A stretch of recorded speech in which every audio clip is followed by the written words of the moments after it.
Hello, नमस्कार. श्री स्वामी समर्थ सगळ्यांना. स्वामी समर्थ सेवा मार्ग आपल्या या यूट्यूब चॅनलमध्ये तुमच्या सगळ्यांचं खूप खूप स्वागत. आपला यावर्षीचा पितृपक्ष जो आहे तो 29 सप्टेंबरपासून सुरू झालेला आहे आणि 14 ऑक्टोबर म्हणजे सर्व पितृ अमावस्यापर्यंत यावर्षी आपला पितृपक्ष आहे. तर पितृपक्षात पितृशांतीसाठी, पितरांचे आशीर्वाद मिळण्यासाठी सगळेच जण सेवा करत आहेत. त्यातली एक महत्त्वाची आणि अत्यंत प्रभावशाली अशी सेवा किंवा तोडगा असं तुम्ही समजू शकता, ही सेवा मी तुम्हाला आजच्या व्हिडिओमध्ये सांगणार आहे. ही जी सेवा आहे ती खूप प्रभावशाली आहे. खूप लोकांची संकटं याच्यातनं दूर झाली आहेत. चला तर मग बघूया की ही सेवा कशी करायची आहे.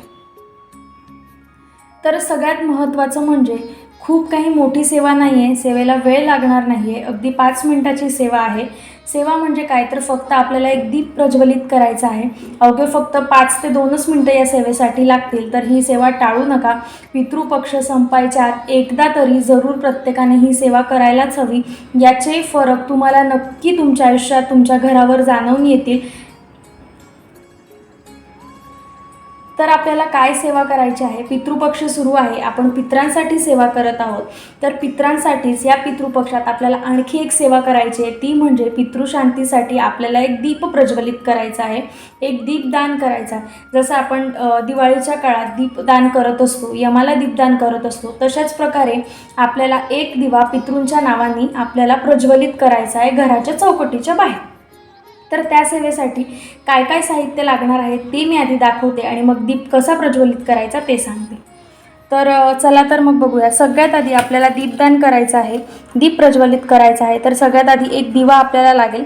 तर तुम्ही एक मातीची पणती घेऊ शकता किंवा जर तुमच्याकडे मातीची पणती अवेलेबल नसेल तर तुम्ही कणकेचा दिवा बनवला तरीही चालेल. त्याच्यानंतर एका डिशमध्ये तांदूळ आपल्याला लागतील. एका डिशमध्ये तांदूळ घ्यायचे. तांदूळ हा अखंड असावा, तुटलेला किंवा खणलेला तांदूळ नको. त्याच्यानंतर असा लाल कलरचा धागा किंवा मौली आपण याला म्हणतो किंवा रंगी धागा असं म्हणतो, हा धागा किंवा जर तुमच्याकडे हा धागा अवेलेबल नसेल तर तुम्ही अशा प्रकारे कापसाची वात घेतली तरी चालेल. फक्त या वातीला आपण कुंकुने आणि हळदीने पिवळं आणि लाल करून घ्यायचं, अर्थात याला एक रंग द्यायचा. किंवा मग हा धागा जर तुम्हाला मिळत असेल तर अतिउत्तम. आणि त्याचबरोबर एक सगळ्यात महत्त्वाची गोष्ट म्हणजे आपल्याला लागतील ते हे काळे तीळ. या सेवेसाठी लागणारे तीळ हे काळ्याच रंगाचे असावे. पांढरे तीळ कृपया करून कुणीही घेऊ नका. काळे तीळ जर तुमच्याकडे नसतील तर चालेल, पण पांढरे तीळ घेऊ नका. तर एवढं साधं आणि सोपं असं आपलं साहित्य आहे. तर आपल्याला काय करायचं आहे, पितृपक्षात म्हणजे आता उरलेले जितकेही दिवस आहेत तर पितृपक्षातल्या कुठल्याही दिवशी म्हणजे आजची आपली 3 तारीख आहे, तर 3 तारखेपासून 14 तारखेपर्यंत कधीही किंवा सर्व पितृ अमावस्येला तर प्रत्येकाने हा उपाय करावा म्हणजे करावाच. तर काय करायचं आहे, आपल्याला एक दिवा किंवा पणती घ्यायची आहे. ही पणती मातीची असली तर अतिउत्तम, जर तुम्ही कणकेची घेतली तरीही चालेल. तर कणकेची पणती अशा प्रकारे तांदूळाच्या राशीत घ्यायची, तांदूळाच्या डिशमध्ये ती ठेवायची, तिच्यात तेल भरायचं आणि तिच्यात ह्या रंगाच्या धाग्याची वात बनवायची. आता ही वात अशा प्रकारे आपल्याला लावायची. वात तुम्हाला जितकी हवी आहे तितकी वात आपण तोडून घेऊ. त्याच्यानंतर ती इथे प्रज्वलित करायची. तर तेल तुम्ही मोहरीचं घेतलं तर अतिउत्तम, तिळीचं असेल तरी चालेल, नाहीतर मग साधं जे तेल तुम्ही देवपूजेसाठी वापरता ते घेतलं तरी चालेल. आणि जर तुम्ही पांढरी वात घेत असाल तर तिला एक रंग द्या, कुंकुने किंवा हळदीने तिला लाल पिवळी करा आणि त्याच्यानंतर मग ती प्रज्वलित करायची. आता हा दिवा कुठल्या वेळेला प्रज्वलित करायचा, तर सगळ्यात महत्त्वाचं म्हणजे ही सेवा आपल्याला संध्याकाळी दिवाबत्ती केल्यानंतरच करायची आहे. संध्याकाळची देवपूजा झाली की ही सेवा करायची आहे. घरातूनच सगळा दिवा बनवून घ्या, दिव्यात तांदूळाच्या राशीत भरून घ्या. दिवा पेटवायचा नाही, घरातून फक्त दिव्यात तेल भरायचं, वात घ्यायची आणि हा असा उचलून दुसऱ्या कुठल्याही ठिकाणी स्पर्श करायचा नाही. दिवा घ्यायचा, माचीस घ्यायची आणि सरळ चौकटीच्या बाहेर जायचं. चौकट आता जसा आपला हा उंबरठा असतो,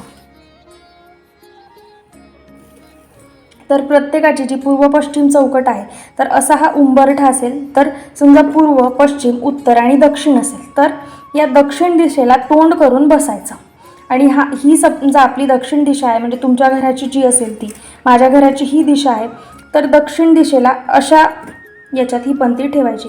म्हणजे पंतीचं जे टोक आहे ते दक्षिण दिशेला, म्हणजे जे आपण वात अशी लावणार आहोत तर वातीचं जे प्रज्वलन आहे म्हणजे वातीची जी ज्योती आहे, जो पेटलेला भाग आहे तो दक्षिण दिशेला जायला हवा. कारण आपली पितृंची जी दिशा असते ती असते दक्षिण दिशा. जसं देव आपण म्हणतो की पूर्व पश्चिम वास करत असतात, तसंच जे आपले पित्र आहे, आपले जे मृत व्यक्ती आहेत, आपले जवळचे व्यक्ती, ते देवाज्ञा झाल्यानंतर दक्षिण दिशेला वास करतात. ती त्यांची दक्षिण दिशा असते. त्याच्यामुळे ही ज्योत जी आहे ही दक्षिणेकडे असावी. जेव्हा तुम्ही हा दिवा प्रज्वलित करायला जाल तर दिवा इथे आणि तुम्ही इथे बसायचं, तुमचंही तोंड दक्षिण दिशेला असावं आणि त्याच्यानंतर तुम्ही हा दिवा पेटवून घ्यायचा. दिवा पेटवल्यानंतर त्याच्यात हे काळे तीळ टाकायचे. खूप काळे तीळ नाही टाकायचे. दिवा पेटवल्यानंतर फक्त असे 2-3 चिमूटभर काळे तीळ त्याच्यात टाकायचे. तीळ टाकल्यानंतर हात जोडायचा. आधी देवांचं नामस्मरण करायचं, देवांना सांगायचं की मी हा दिवा शांतीसाठी लावत आहे. त्याच्यानंतर आपले जे कोणी मृत व्यक्ती असतील त्यांना साष्टांग नमस्कार करायचा, त्यांना हात जोडायचे आणि त्यांच्याकडे प्रार्थना करायची की आपल्या घराची ही जी चौकट आहे ती सुरक्षित असावी, त्यांचे आशीर्वाद आपल्या घरावर असावे. आपल्या घरात होणाऱ्या ज्या काही वाद, कटकटी, संकट असतील तर ती ह्या चौकटीच्या बाहेरच राहावी. आपल्या घरात ती संकटे येता कामा नये, त्यांचे आशीर्वाद आपल्याला राहावे, अशी छोटीशी प्रार्थना आपल्याला पितरांना करायची आहे. इतकी सोपी अशी सेवा आहे. हा दिवा लावल्यानंतर, प्रार्थना केल्यानंतर घराच्या आतमध्ये यायचं. मग हातपाय धुवायचे. हातपाय धुतल्यानंतर, स्वच्छता झाल्यानंतर परत देवघराजवळ जायचं आणि देवांना प्रार्थना करायची, नमस्कार करायचा. दिवा लावल्यानंतर घरात इकडे तिकडे कुठेही फिरायचं नाही. दिवा लावल्यानंतर, नमस्कार झाल्यानंतर सरळ जायचं, बाथरूममध्ये हातपाय धुवायचे आणि त्याच्यानंतर मग देवाजवळ आपली देवपूजेची सांगता करायची.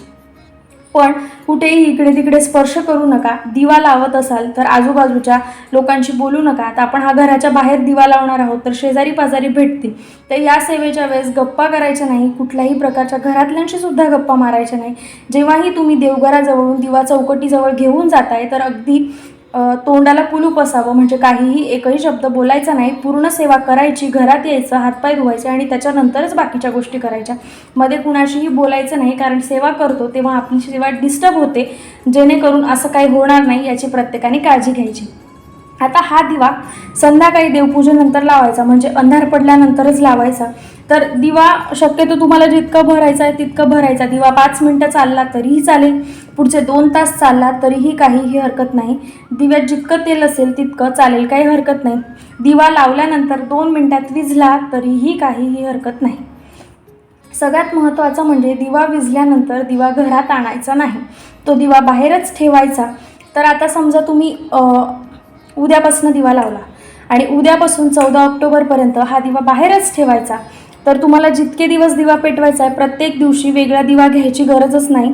ह्याच दिव्याला परत दुसऱ्या दिवशी संध्याकाळी याच्यातच तेल टाकायचं आणि दिवा लावायचं. जर वात संपली तर नवीन वात बदलवली तरीही चालेल, पण दिवा मात्र नाही बदलवला तरी चालेल. जर तुमचा दिवा गळत असेल, फुटला असेल, काही कारणास्तव दिवा खराब झाला तर दिवा बदलवला तर चालेल, पण जो असेल तो जर वापरला तर चालेल.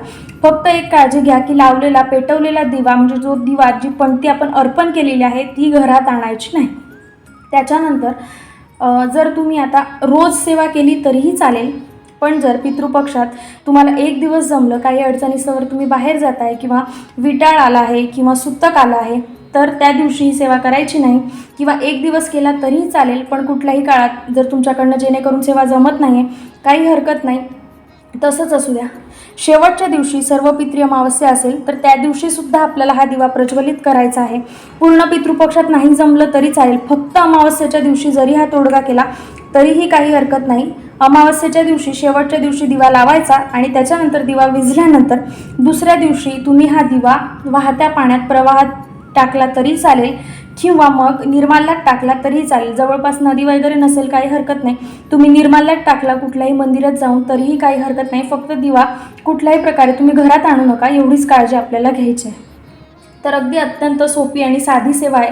रोज असं आपण देवाजवळ दिवा लावतो तेल टाकू, तसंच आपल्यालाच घराच्या चौकटीच्या बाहेरच दिवा लावायचा आहे. अगदी सोपी 2 मिनिटाची सेवा आहे. फक्त प्रार्थना व्यवस्थित करा, देवांना नमस्कार करा, पितृंनाही नमस्कार करा. ही सेवा केल्याने तुमच्या चौकटीच्या आतमध्ये कुठल्याही प्रकारची संकट येणार नाही, बाहेरची बाधाही येणार नाही. तुमच्या घरातले आजार पण दूर होतील, वाद कटकटी सगळ्या गोष्टी दूर होतील. ही सेवा नक्की करून बघा, तुमच्या घरात फरक पडल्याशिवाय राहणार नाही. जर काही अडचणी असतील, शंका असतील तर तुम्ही कमेंट बॉक्समध्ये नक्की विचारा आणि व्हिडिओ कसा वाटला तेही सांगा. आणि आपण परत भेटूया अशाच एका नवीन व्हिडिओसोबत. तोपर्यंत सगळ्यांना श्री स्वामी समर्थ.